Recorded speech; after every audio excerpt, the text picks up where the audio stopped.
I'm going to introduce a good friend of mine. This is Gibb Dickey. He is actually the founder and creator of Atlanta Communities Magazine. For those of you that aren't familiar with it, where have you been? He's been around 32 years in Atlanta and has represented every builder that has come through the pipeline. So they have been all on his website and his publications. We've been fortunate enough to partner up with Gibb on a couple different things, and we're out there talking to builders together. So we're trying to make some things happen, trying to get this housing cycle restarted by getting this inventory sold as quick as possible. And hopefully with all your help, we're going to be able to do that as well. So definitely talk to us afterwards. But we have some great education and entertainment, because I know Gibb. So without further ado, Gibb Dickey. Thank you.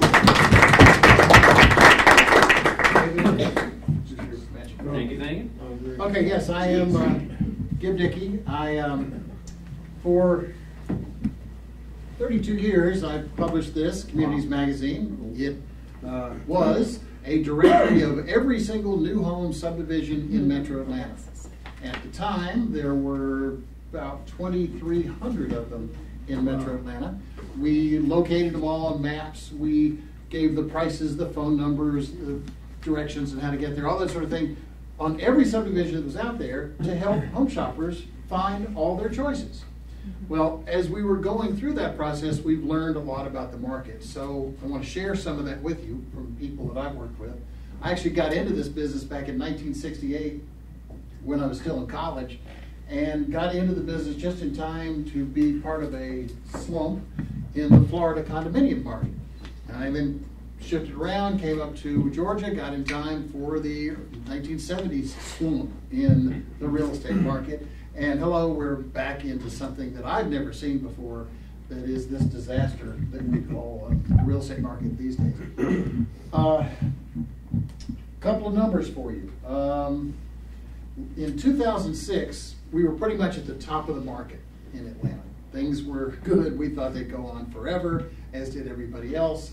And in Atlanta, we sold 128,000 homes. 128,000. And of those, at that point, 56,000 of them were new homes. And that's my end of the business, is the new home side. A lot of what I talk about today applies to the resale side as well, but my focus has been new homes and new home builders.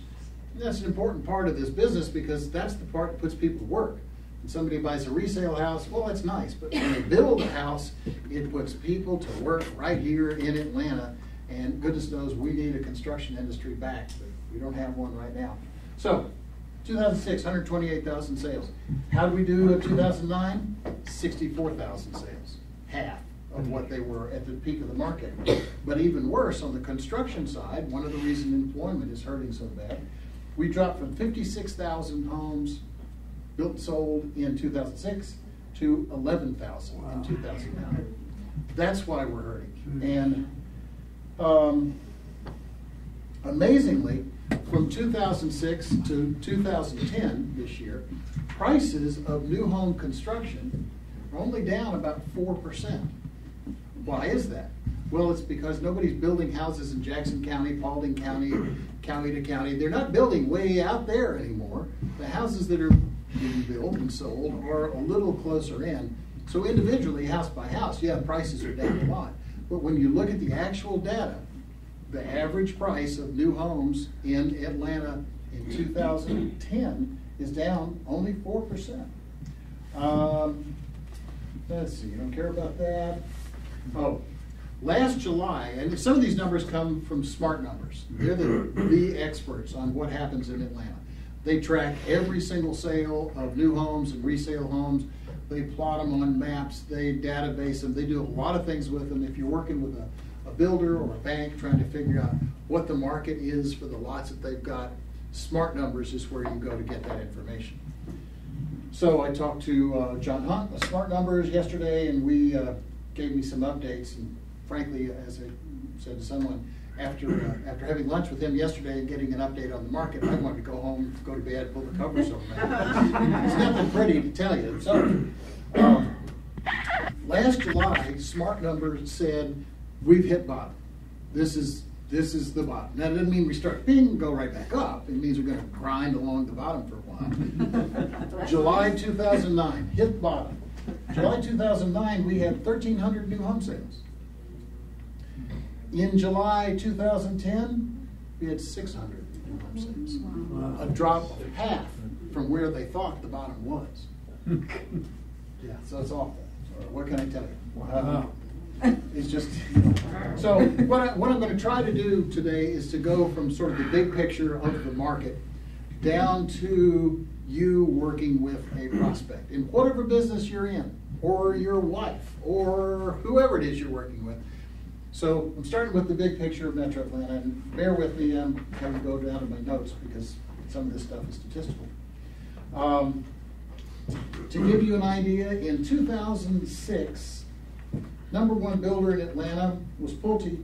They sold 1,728 units. Through 9 months of this year, D.R. Horton has sold 429. The numbers are just dreadful. The good news is, for 2009, effectively 4 of the top 10 builders, that being people selling new homes, 4 of the top 10 were banks. They replaced builders as the big guys: Branch Banking, United Community Bank, Bank of North Georgia, SunTrust. Well, good news, for 2010, only BB&T still remains in the top 10 of new home builders. So the bank is the builder. Yeah. So just trust. Yeah, exactly. It's brutal out there. Just to give you an idea of who those top 10 are, because I always find it kind of fascinating as I'm wandering around wondering, well, who's still doing anything?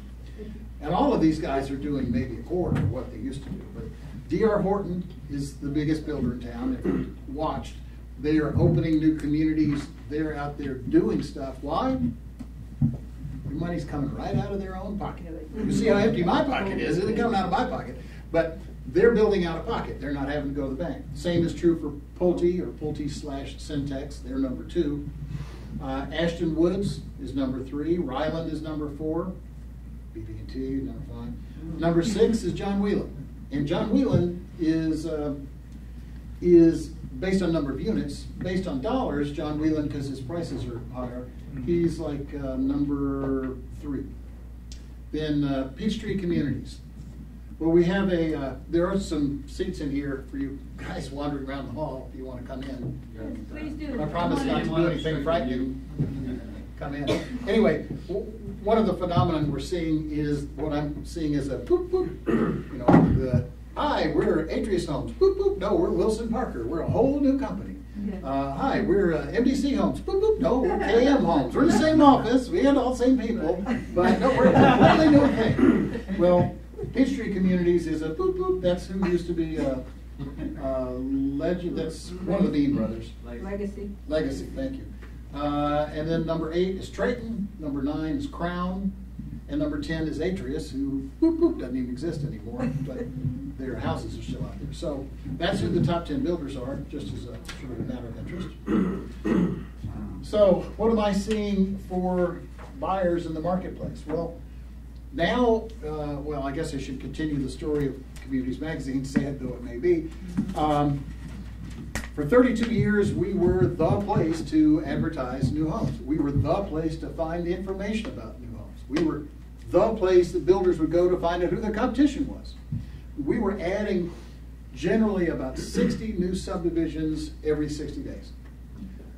I don't care how good a real estate agent you are, you can't keep track of all of those new subdivisions. We had 2 people in our office who did nothing but try to keep up with new subdivisions. Well, now it's very difficult to stay on top of what's going on out there, because generally what's going on is nothing. And it's hard to tell. It's hard to tell if that subdivision is that active or dead? Are those houses, the houses are for sale, but is anybody selling them? Who's selling them? Yeah, Atrius built the house, but who is it? So we do our best. However, in 2007, things started to get tight for builders and budgets, and therefore for us. 2008, they got real tight, and we went into 2009, or Christmas vacation 2009, saying, well, it's going to be really awful, but you know, a few of us can still have jobs.